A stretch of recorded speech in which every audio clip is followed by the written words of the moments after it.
आपका पहला प्रश्न है कि पृथ्वी ग्रह की संरचना में प्रवार के नीचे क्रोड निम्नलिखित में से किस एक से बना है। तो प्रवार के नीचे क्रोड इनमें से जिस एक से बना है वो है दोस्तों आपका लौह, तो यानी लोहा। तो ऑप्शन ए सही उत्तर हो। अगर अगले प्रश्न की तो पृथ्वी की 3 सेकेंडरी परतों में ऊपर से दूसरी परत का नाम क्या है। तो 3 परतें हैं पृथ्वी की, उनमें से ऊपर से दूसरी परत का नाम क्या है। तो दूसरी परत की अगर नाम की बात करें तो उसका नाम है सीमा। तो ऑप्शन आपका बी सही उत्तर होगा। अगला प्रश्न है कि कुल अक्षांशों की संख्या कितनी है। तो कुल अक्षांशों की संख्या की अगर हम लोग बात करें तो टोटल आपकी 180 है। तो ऑप्शन डी सही उत्तर होगा। अगर आपके जीके में है दम तो प्रश्नों के उत्तर दीजिए कमेंट बॉक्स में। देशांतरों की संख्या कितनी है। देशांतरों की संख्या की अगर हम लोग बात करें तो इसकी आपकी 360 है। और आप लोग चैनल को सब्सक्राइब भी कर दीजिए।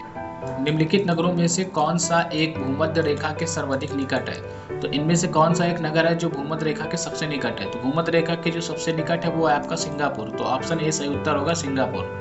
अगला प्रश्न है कि निम्नलिखित में से किस देश से होकर कर्क रेखा नहीं गुजरती है। तो इनमें से किस देश से होकर कर्क रेखा नहीं गुजरती है। तो कर्क रेखा जिस देश से नहीं होकर गुजरती है वो है आपका जायरे। तो ऑप्शन ए सही उत्तर होगा जायरे। अगला प्रश्न है कि अंतरराष्ट्रीय दिनांक रेखा कहाँ से होकर गुजरती है। तो अंतरराष्ट्रीय दिनांक रेखा की अगर हम लोग बात करें तो ये जहां से होकर गुजरती है वो दोस्तों है आपका 180 अंश। तो ऑप्शन आपका ए सही उत्तर होगा 180 अंश। अगला प्रश्न है कि ग्रीनविच किस देश में है। तो ग्रीनविच की अगर हम लोग बात करें तो ग्रीनविच आपका दोस्तों यूके में स्थित है। तो ऑप्शन ए सही उत्तर होगा यूके। ये आपका सबसे अच्छा प्रश्न है कि एक देशांतर को पार करने में 2 स्थानों के स्थानीय समय के बीच का अंतर होता है। तो एक देशांतर से दूसरे 2 स्थानों के बीच के पार करने में जो अंतर होता है वो 4 मिनट का होता है। तो ऑप्शन सी सही उत्तर होगा 4 मिनट। अगला प्रश्न है कि अंतरराष्ट्रीय तिथि रेखा का निर्धारण किस वर्ष किया गया। तो अंतरराष्ट्रीय तिथि रेखा का निर्धारण की अगर हम लोग बात करें तो यह जिस वर्ष हुआ था वो है दोस्तों आपका 1884। तो ऑप्शन आपका डी सही उत्तर होगा।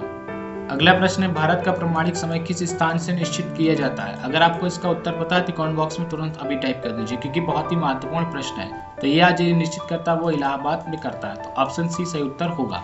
अगला प्रश्न है कि भूपृष्ठ का कितना प्रतिशत भाग अवसादी शैलों से ढका हुआ है। तो अवसादी शैलों से जितना प्रतिशत भाग ढका हुआ है दोस्तों वो है आपका दोस्तों 75%। तो ऑप्शन बी सही। अब बात करें अगले प्रश्न की तो कोयला किस चट्टान में पाया जाता है। तो कोयला इनमें से जिस चट्टान में पाया जाता है वो कौन सी चट्टान है। तो कोयला जिस चट्टान में पाया जाता है वो आपकी परतदार चट्टान। तो ऑप्शन ए सही।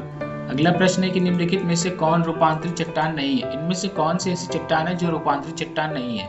तो ग्रेनाइट आपकी रूपांतरित चट्टान नहीं है। तो ऑप्शन ए सही उत्तर होगा ग्रेनाइट। बात करें सबसे अच्छे प्रश्न की तो निम्नलिखित में से कौन एक कार्य अवांतरिक सेल है। तो कार्य अवांतरिक सेल की अगर हम लोग बात करें तो वो है आपका दोस्तों इनमें से संगमरमर। तो ऑप्शन आपका सी सही उत्तर होगा संगमरमर।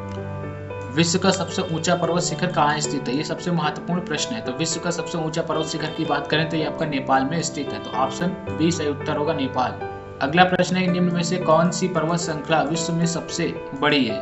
तो सबसे बड़ी पर्वत श्रृंखला की अगर हम लोग बात करें तो वो है आपकी इंडीज। ऑप्शन ए सही उत्तर होगा इंडीज। अगला प्रश्न संसार का सर्वाधिक सक्रिय ज्वालामुखी है। सबसे ज्यादा सक्रिय ज्वालामुखी कौन सा है।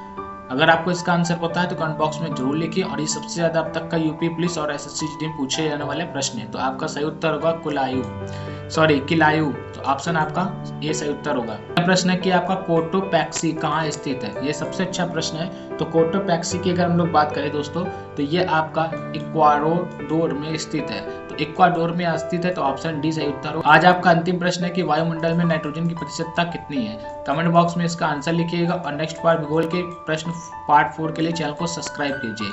तो भारत का भूगोल आपके सबसे महत्वपूर्ण प्रश्न आपको देखने को मिलेंगे। और सत्या मॉनिटर चैनल से जुड़े रहें। और खासी खात अगर आपको एनडीए का एग्जाम देना है या अगर आपने एनडीए का फॉर्म भरा है तो वीडियो के डिस्क्रिप्शन में उनका लिंक है, अभी जाके वॉच करें। मिलते हैं नेक्स्ट वीडियो में।